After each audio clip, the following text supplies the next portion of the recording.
এই ব্রয়লার মুরগিটা বাচ্চা করে আবার কিন্তু ভীষণই পছন্দ। আমার মেয়েটারে যদি আমি জিজ্ঞেস করি মা তুমি কী খেতে চাও, সে একটা কথাই বলবে যে আম্মা চিকেন রান্না করো। এই প্রতিদিন একই রকম চিকেন রান্না করতে করতে এই চিকেনের গন্ধটাই আমার কাছে আর ভালো লাগে না। তাই আজকে একটু আলাদা আর ডিফারেন্ট করে রান্না করার চেষ্টা করলাম, আর সেটাই আপনাদের সাথে শেয়ার করছি। ভালো লাগলে অবশ্যই জানাবেন। হ্যালো এভরিওয়ান, আসসালামু আলাইকুম। আজকে রান্না করতেছি আচারি চিকেন। আচারি চিকেন বানানোর জন্য একটু তেলের পরিমাণটা বেশি লাগবে। চুলায় কড়াই বসিয়ে দিয়ে একটু ভাব মতো তেল দিয়ে দিলাম। তেলের মধ্যে দিয়ে দিলাম একেবারে 1 খাবলা পরিমাণে পেঁয়াজ। 1 খাবলা পরিমাণে পেঁয়াজ দিয়ে পেঁয়াজটাকে তেলের মধ্যে একেবারে লাল লাল করে কিন্তু ভাজি নেওয়া লাগবে। তো পেঁয়াজের মধ্যেও আমি কিছুটা কাঁচামরিচ দিয়ে দিলাম। এই আচারি চিকেনটা না আমরা যে কোনো কিছুর সাথে কিন্তু খাইতে পারি। আমরা ভাতের সাথেও খাইতে পারি, আমরা খিচুড়ির সাথে, বিশেষ করে ভুনা খিচুড়ির সাথে যদি খান এটা কিন্তু সেইরকম ভাল লাগবে।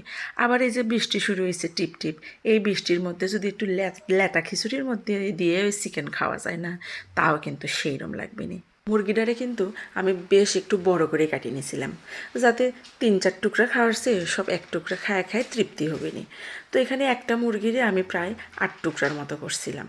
করে একটু মশলা দিয়ে ম্যারিনেট করে মাখায় ফ্রিজে আধা ঘন্টার মধ্যে রেখে দিয়েছিলাম। এর মধ্যে আমি সব ধরনের গুঁড়া মশলা দিয়ে দিয়েছিলাম, আর সব ধরনের বাটা মশলা বলতে জিরা, আদা, রসুন আর একটু পেঁয়াজ বাটাও কিন্তু দিয়েছিলাম। আর গুঁড়া মশলা মানে তো আপনারা জানেনই, একটু মরিচের গুঁড়া, একটু হলুদের গুঁড়া, একটু ধনিয়া গুঁড়া। আর আচারি চিকেন বানানোর জন্য এর মধ্যে আমি একটু স্পেশাল 3টা গুঁড়া অ্যাড করছিলাম। এর মধ্যে ছিল একটু মেথির গুঁড়া, একটু পাঁচফোড়ন আছে, পাঁচফোড়নের গুঁড়া, আর একটু মহরির গুঁড়া। এই কয়েকটা যদি আপনি একটু অ্যাড করে দেন, তাহলেই দেখবেন এর মধ্যে একেবারে আচারের একটা ফ্লেভার চলে আসবে। আর নামানোর আগে যদি উপর থেকে আপনি একটু ভাজনা বাইটা একটু ছড়াই দিতে পারেন, তাহলে তো একেবারে বেশ জমে গেল। খাইতে কিন্তু একেবারে ভীষণই স্বাদ লাগে। তো আমি সব মুরগিটারে মাখায় রাখছিলাম, এই জন্য আমার জন্য একটু রান্নাটা আরও বেশি সুবিধা হয়েছে।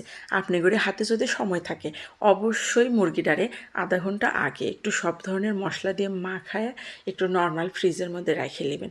তাহলে দেখবেন সব ধরনের মশলা আরও মুরগির মধ্যে যায়, এর স্বাদটাকে আরও কেমন বাড়াই দিছে।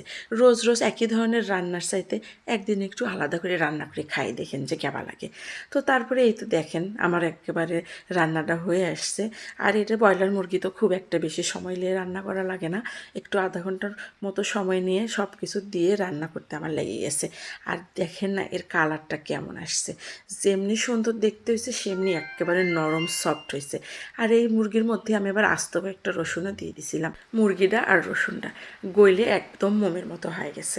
দেখতে যেমন সুন্দর হয়েছে, খেতেও তেমন ভালো হয়েছিল। তো ভালো থাকবেন সবাই, আল্লাহ হাফেজ।